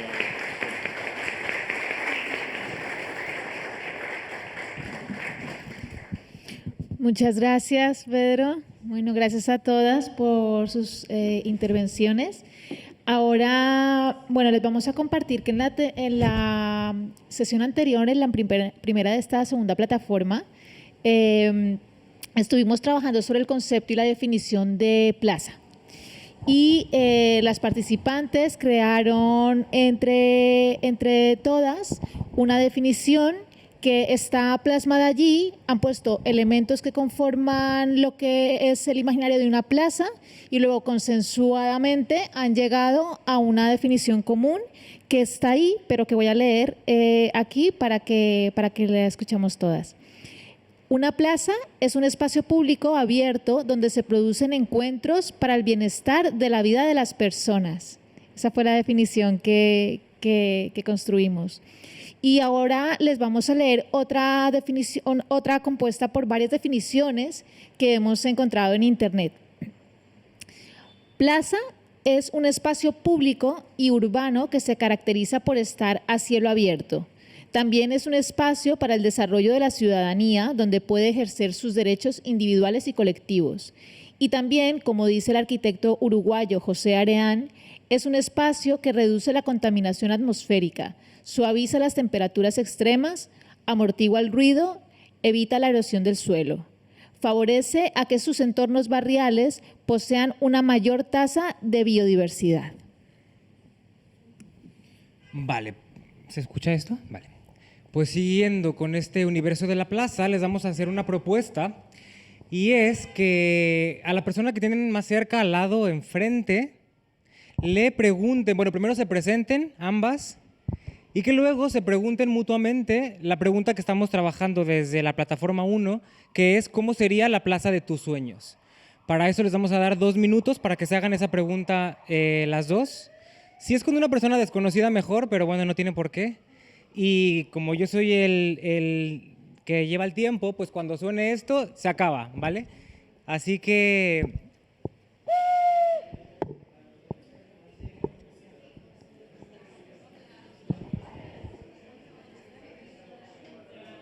Ay, no, me quita de aquí.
Vale. Ya está. Bueno, veo que la gente quiere seguir charlando. Qué bien, muchos sueños, muchos deseos. Vale, pues ahora, como la gente quiere seguir charlando, les vamos a pedir que si alguien voluntariamente quiere compartir algo que le hayan contado porque le ha llamado la atención, porque le ha chirreado muchísimo, porque se ha identificado, porque ha dicho esto para nada es lo que yo sueño, ¿alguien que quiera compartirnos algo? ¿Nadie? Perdón, ¿te van a pasar el micro? Sí. Vale. Bueno, Morgaine me ha comentado que en la Plaza de sus Sueños habría de estas cabinas antiguas de teléfonos, pero que ahora se usa para poner libros gratuitos, cosa que yo nunca he visto y que me parece espectacular. Así que me ha llamado mucho la atención que lo haya mencionado porque me parece una gran idea. Muchas gracias. ¿Alguien más que quiera compartir algo? Hola. Pues a mí Carmen me ha dicho que la plaza de sus sueños sería como toda la ciudad y que en cualquier momento en que dos personas se encuentran en la calle, eso configurase una plaza como efímera, temporal, ¿no? Como ese espacio de encuentro, y que toda la ciudad tendría que ser la plaza, ¿no? La Plaza de Madrid. Muchas gracias. Venga, una última. Ahí. Bueno, dos. Primero Camilo y luego Matilde. Carmen me han comentado que quería una plaza justo que no fuera como la que estaba en la imagen, es decir, que fuera una plaza con sombra, una plaza multiespecie. Eso lo hemos acordado porque ella ha hablado mucho de especies botánicas, de árboles de sombra, y también hemos quedado en que esa plaza sería interesante que no tuviera siempre la misma eventualidad, que hubiera diferentes eventos y que acogiera diferentes cuestiones, multiespecie, con sombra y multi-evento. Ha habido como sueños compartidos por ahí, ¿no? Muy bien. Y la última, Matilde. Una plaza donde puedan estar todos. Por ejemplo, ayer estuvimos en una que es preciosísimo ver tanto niño pequeño, las madres cuidándolos, los abuelos, y luego un espacio para los abuelos, para las personas mayores, bien a gusto, y los jóvenes, o sea, bien bonito, donde podían estar todos, y con una cantidad de árboles que da gusto estar ¿Era en este barrio? disfrutando de estar allí juntos todos. ¿Qué plaza era? ¿Se puede saber? Sí, está entre Arapiles y... Es que no me acuerdo el nombre que tiene, pero está entre Arapiles... Esto es una plaza. ¿Cuál? Vale, muchas gracias. Sí, una plaza que hay entre Arapiles y... Es que no me acuerdo. Sí, vale. Pues vamos a preguntarle a nuestras invitadas cómo sería la plaza de sus sueños y les vamos a dar 3 minutos máximo. Les paso el cronómetro, empieza ya. Bueno, vamos a cambiar, vamos a cambiar un poco el orden para que no sea igual. Y se me ha ido el internet. Pero bueno, empezamos por Diego, te toca. Toma.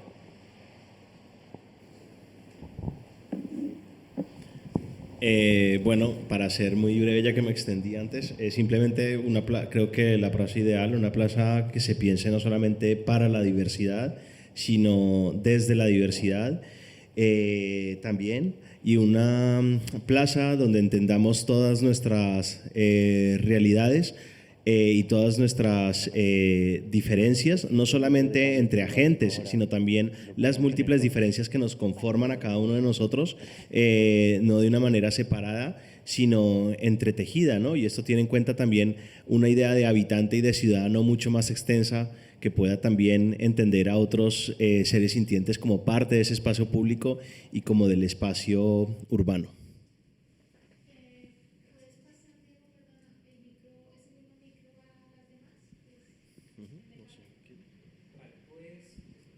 ¿Encendido?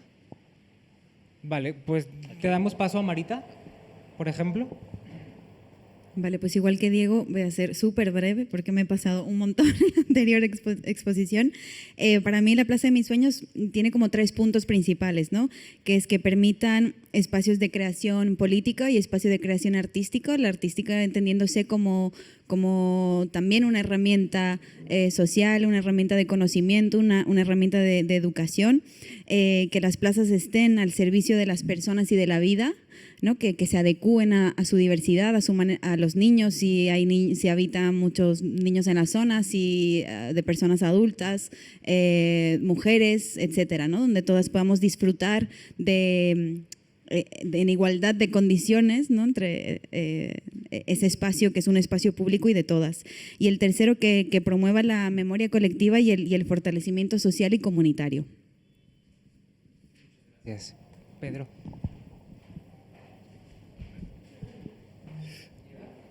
Sí. Bueno, yo seré muy breve también. Para mí, mi plaza ideal sería un espacio abierto, que es una redundancia, pero un espacio abierto en el sentido de que no existan fronteras en ese espacio y en el que lo más importante sea la convivencia entre todos, ¿no? ¿Por qué? Porque convivir significa muchas cosas, ¿no?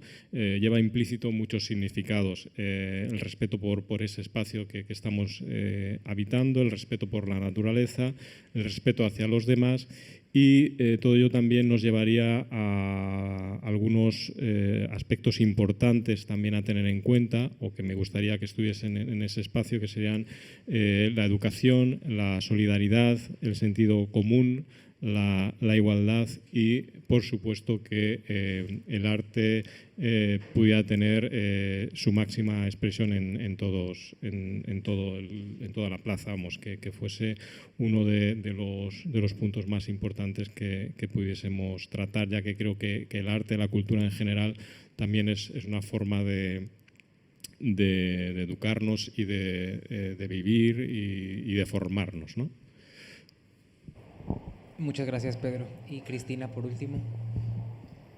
Bueno, pues yo tengo como 4 adjetivos o 4 definiciones. Una, que esa plaza sea parte de mí. Me parece interesante entender que tenemos que apropiarnos del territorio porque es una extensión de nosotras mismas, porque al final nuestra vida va unida a los lugares.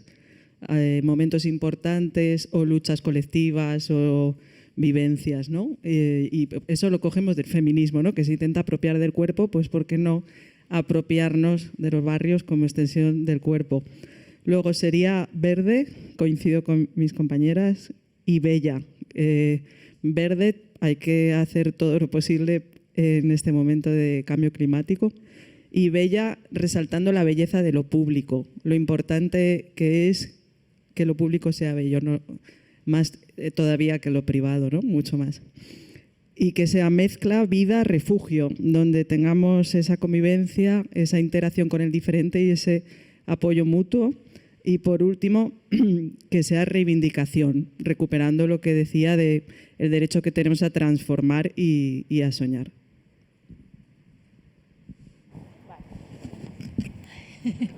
Muchas gracias.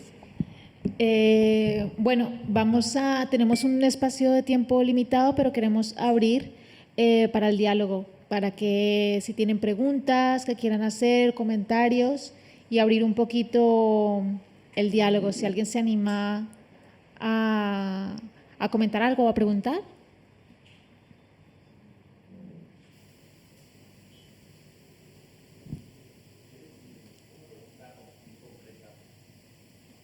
Adelante. Hola, buenas tardes. En el discurso de Pedro, cuando incides en lo de la igualdad y la inclusión desde las escénicas, lo de la sostenibilidad me queda más claro con lo de los focos, pero no sé cómo se manifiesta de forma fehaciente esta inclusión y esta igualdad.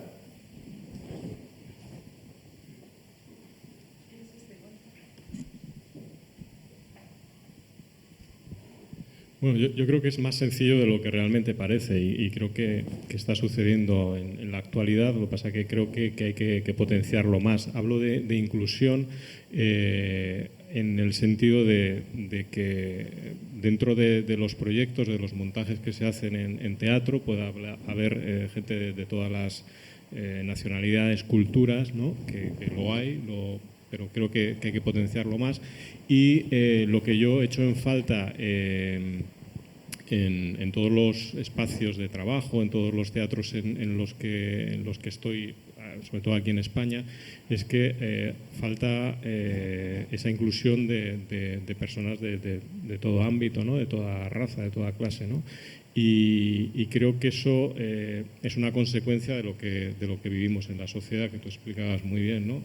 Creo que hace falta que esa inclusión, yo hablo de mi espacio de trabajo, que normalmente son los teatros, ¿no?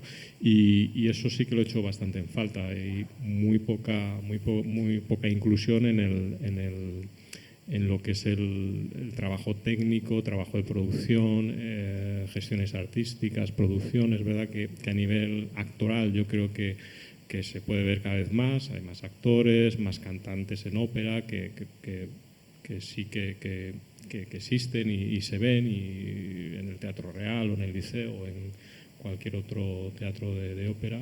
Pero bueno, creo que tenemos un trabajo por delante para que sea una cosa más normal de lo que ahora mismo tenemos.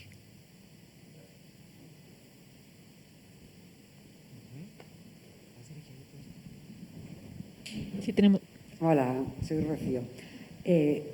Escuchándoos, evidentemente te imaginas que todo aquello que estáis comentando y que podíamos intentar llevar a cabo y sería maravilloso.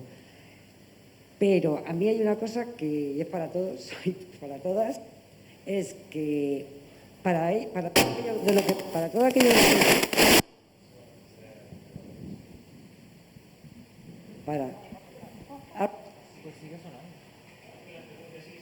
Sí, que para todo aquello de lo que estamos hablando y lo que querríamos construir y conseguir, hay un factor importantísimo, que es, así hablando de tal, es lo económico, es lo político, es el sistema en el que vivimos.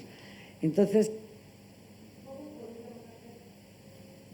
¿cómo podríamos conseguir cambiar todo ese techo de cemento que nos aprisiona a nivel económico y a nivel político para que todo aquello pudiéramos ponernos en marcha? Yo es que, en serio, que con lo que tenemos encima del sistema político a nivel regional, a nivel tal y a nivel planetario, soy un poco pesimista. Me encantaría saber, si pudiéramos empezar desde algún lugar para construir esas posibilidades. Muchas gracias. Pues, ¿quieres responder, Marita? Bueno. Que tenés el micrófono. No paso. No, que totalmente de acuerdo con tu pregunta, ¿no? Creo que es un planteamiento que nos tenemos que hacer todas, que hablamos mucho de cómo alcanzar algo, pero luego hay que empezar desde la tierra, ¿no? O sea, para tener un árbol, pues hay que sembrar, poner la semilla, regar y luego, obtener un resultado. Intentando responder, yo creo que también va un poco a lo no sé si utópico, pero creo que es importante, lógicamente, luchar contra este sistema, pero también no desde la individualidad. Al final, un poco el ejemplo de las plazas, ¿no? Cómo están hechas, y ahora le comentaba a Diego, le digo, el tema de que las banquetas sean de una sola persona en algunas plazas, me parece como el reflejo, como la cristalización de la sociedad en la que nos estamos convirtiendo, ¿no? Una sociedad totalmente despolitizada, totalmente individualista y con una mirada muy cortoplacista. O sea, creo que es importante el cuestionarnos también nosotros cómo permitimos que ese sistema siga reproduciéndose en nuestras vidas, en nuestras familias, en nuestros barrios, en nuestra sociedad, y articularnos políticamente, ¿no? Sé que suena como así, wow, pero creo que hay organizaciones vecinales, hay organizaciones, asociaciones que es importante el que participemos. Está bien denunciar en redes sociales una cosa u otra, pero la indignación también hay que bajarla a las calles, ¿no? Hay que bajarlas al hacer, al actuar, al accionar, al pensar, al imaginar. Esa también es una revolución, el imaginar y el soñar diferente, ¿no? Nuestras ciudades se forjan con sueños, y también las ciudades nos permiten soñar. Entonces, si vivimos bajo ciudades y plazas que nos crean una sociedad completamente individual, que no está al servicio de la vida, lo que hablabas de las mujeres, o sea, hay lugares en los que yo como mujer también, no, por la iluminación, por ejemplo, ¿no? O que sean bueno, etcétera. De los niños, los ancianos, o sea, cómo los espacios también están a nuestra, o sea, nos permiten formar ese tejido político que nos permita cuestionar, ¿no? y también vincularnos a las instituciones. Es importante también, ¿no? Siempre tenemos como una desafección con lo político, pero tenemos que estar ahí también, si podemos, ¿no? Lo institucional, porque es donde dice que se toman las decisiones, o tomar nuestro papel de ciudadanos y exigir a la gente que toma decisiones que también estamos ahí, que nos escuchen.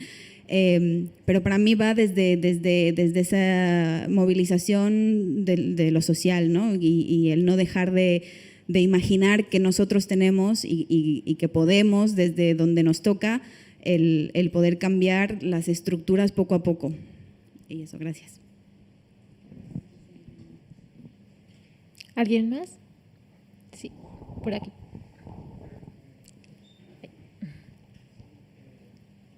No tienes que hacer nada. ¿Nada? ¿Hola? Vale.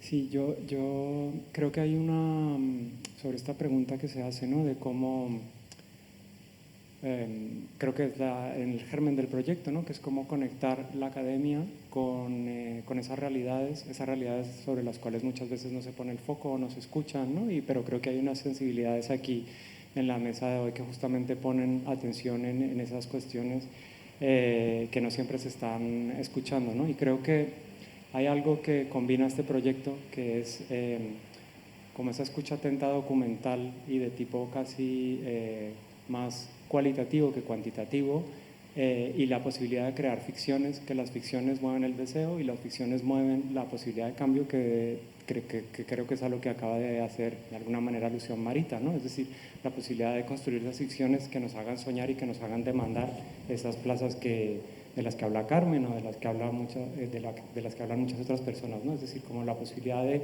por un lado, documentar esas realidades, que creo que es lo que ha estado haciendo el proyecto durante la primera plataforma, y luego cómo eso se puede canalizar para construir ficciones que movilicen el deseo hacia esos otros escenarios, que creo que es fundamental, ¿no? Y que no se hace, ¿no?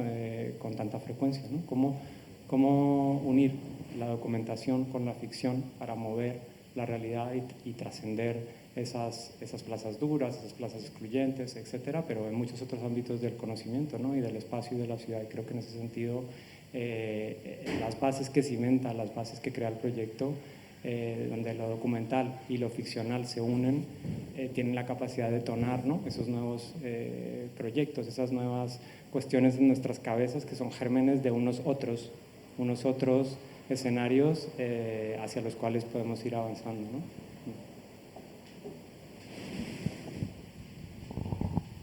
Muchas gracias. A lo mejor añado una cosita. Sí, claro, Cristina. Estaba pensando en la plaza que ha contado aquí, que no me acuerdo de tu nombre. De esta es una plaza, se llama, ¿no? Que yo viví ese inicio del proyecto, he estado ahí metida. Y para decir que yo creo que tenemos que actuar en dos vertientes. Lo que tú comentas es súper importante porque puede ser muy frustrante. Y coincido con mi compañera, que no hay que dejarlo de lado. Siempre tenemos que hacer incidencia política y seguir reivindicando y seguir diciéndolo y seguir, no sabemos si es fructífero o no, pero hay que seguir en lo político. Pero a la vez podemos hacer cosas desde la ciudadanía. Justo ese espacio que has comentado fue la primera cesión de un solar vacío de Madrid que dio el ayuntamiento en su momento. Y fue porque un grupo de personas se empeñó en seguir ahí haciendo algo, en hacer una asociación, en pedir la cesión y en seguir, que a día de hoy sigue, ¿no? Después de muchos años. Y eso es una iniciativa ciudadana. Entonces, también las iniciativas ciudadanas son importantes y pueden generar impacto. Creo que hay que hacer las dos cosas a la vez, lo político y lo que ya podemos hacer como ciudadanía. Tenemos Sí. espacio para un par más. Ahora viene por aquí, si hay alguna más, y si no, vamos cerrando. Gracias. Sí, se escucha, ¿no? Sí, muchas gracias, porque la verdad que desde la universidad también escuchar esas perspectivas tradicionalmente fuera de la academia, ¿no? Pero que en el fondo no, sino que naciera este proyecto.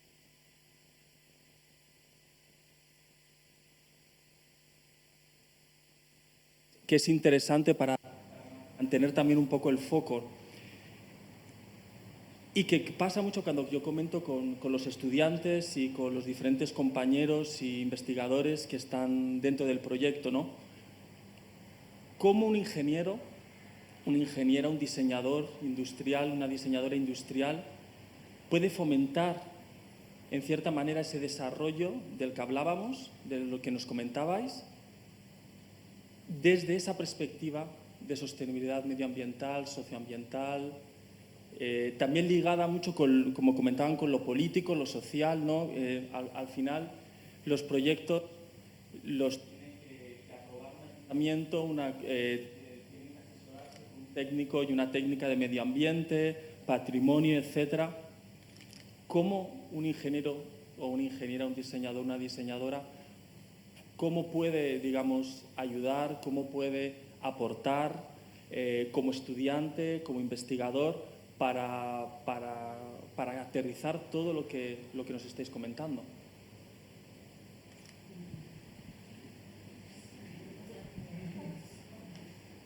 Bueno, yo creo que una forma que veo bastante clara aquí en esto que se está organizando es justamente esto, ¿no? Esta juntanza, ¿no? Es justamente trabajar juntos, trabajar con la calle, trabajar con diferentes sectores, entre diferentes, ¿no? Entre diferentes saberes, entre diferentes perspectivas, es fundamental y es algo realmente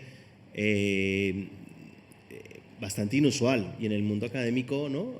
Proyectos como este creo que realmente son bastante revolucionarios, ¿no? En esta idea también, recogiendo lo que decía Marita, lo que comentaba Cristina, de esa juntanza, ¿no? Para transformar, ¿no? Y yo creo que en ese sentido, creo que hay un punto metodológico que creo que es clave, ¿no? ¿Con quién se está pensando? ¿Con quién se está diseñando? No, yo no en mi ordenador y pensando cómo tiene que ser la ciudad, sino en ese diálogo, en ese cruce, en ese hacer en un nosotras amplio. Creo que eso es fundamental a nivel metodológico en todas las ramas del diseño, ¿no? Desde el urbanismo macro hasta el mobiliario, ¿no? Cómo se diseña entre muchas, ¿no? Y en eso creo que es muy claro también entender también cómo funciona, por ejemplo, en términos políticos, ¿no? Haciendo alusión otra vez, por ejemplo, a estas de las sillas, cómo ya funcionan nuestras plazas o los espacios públicos con las diferentes espacialidades que hay en las diferentes plazas que ya habitamos, ¿no?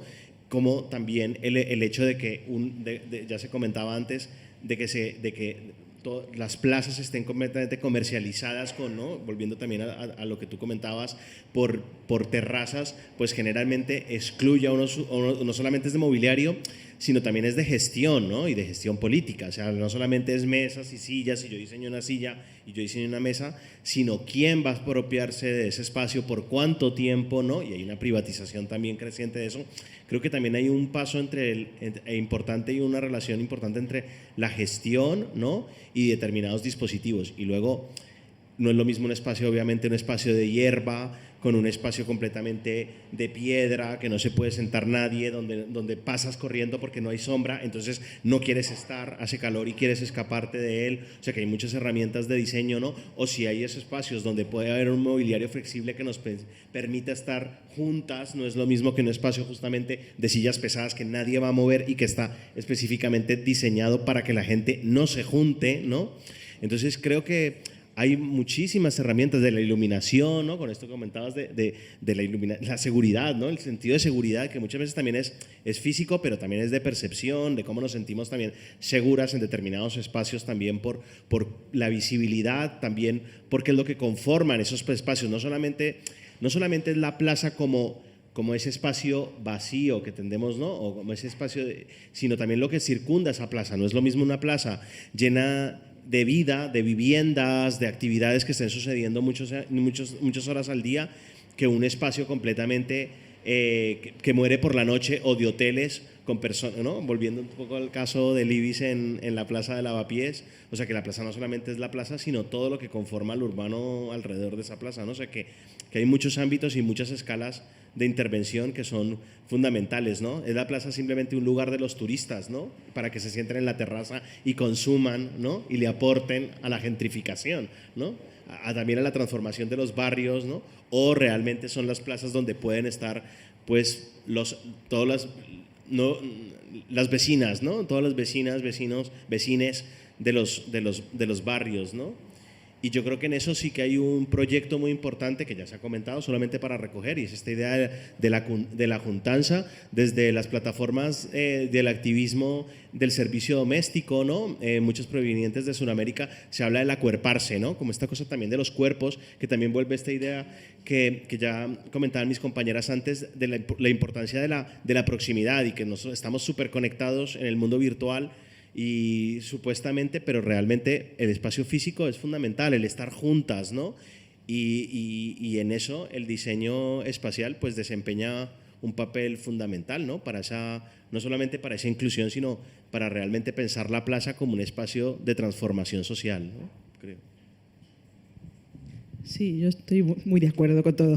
Y por añadir algo, Yo diría que las instituciones públicas, como la universidad o otros equipamientos, deberíamos hacer un esfuerzo, que no es nada fácil, por abrirlas, por hacerlas más porosas, por hacerlas más flexibles, ceder más espacio a la ciudadanía. O sea, creo que este proyecto tiene mucho valor porque creo que el alumnado va al barrio, ¿no? Se dirige al barrio, entra en el barrio.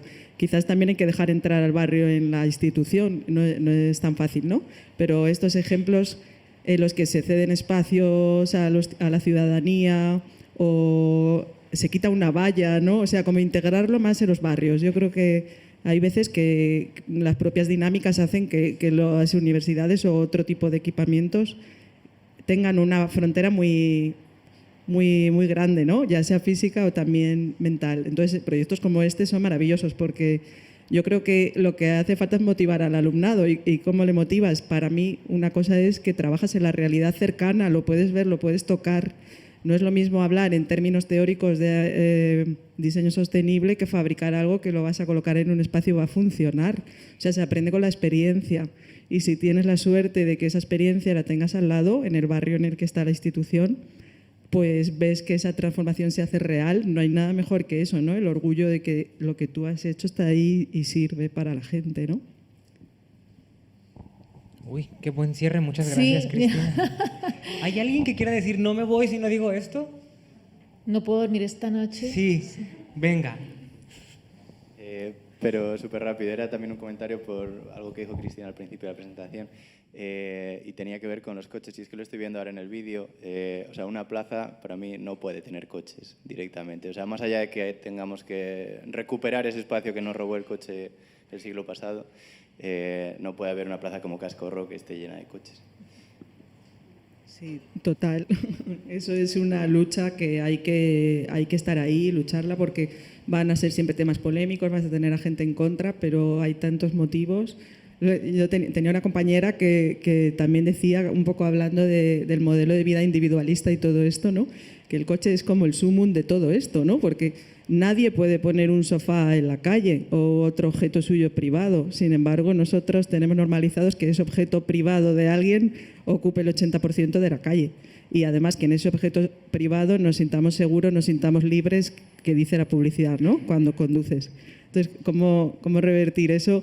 Es complicado porque cambiar mentalidades, pero es necesario porque si no moriremos de contaminación también, ¿no? Bueno, pues se nos acaba el tiempo, tenemos que cerrar. Teníamos como varios cierres imaginados, uno de ellos es como escríbete un cierre, se escribió. Otro apunta cosas que tal, se apuntó. Pero creo que ustedes han hecho unas conclusiones en sí y con la participación del público creo que no voy a decir nada más, solamente sí voy a rescatar una frase poética que se nos ocurrió y que nos gustó. Y es que sostenibilidad viene, pues, o sea, es sostener. Y para sostener hacen falta muchas manos y ojalá muchas manos distintas. Muchísimas gracias a todas y a todos por acompañarnos hoy, por la participación. Muchísimas gracias Pedro, Marita, Diego, Cristina. Estamos muy contentas de que se hayan sumado a Es Nuestro y hoy al conversatorio, que nos hayan ofrecido ese pequeño gran aporte desde lo individual a lo colectivo, precisamente. Y bueno, queremos agradecer también a Elisa Hernández de Pablo y Carolina Belén Martínez, que son las personas que han hecho esto posible, que estemos aquí. Al responsable técnico por acompañarnos y por las personas que nos han echado una mano en toda la parte técnica, que han luchado con el sonido, no con la luz, sino con el sonido. Y en general a la Casa Encendida por ser socia colaboradora del proyecto y por cedernos este espacio para el diálogo, para la escucha, para la imaginación y para compartir esos sueños. Muchísimas gracias y de parte del equipo de Es Nuestro les damos muchas gracias por hacer posible este proyecto.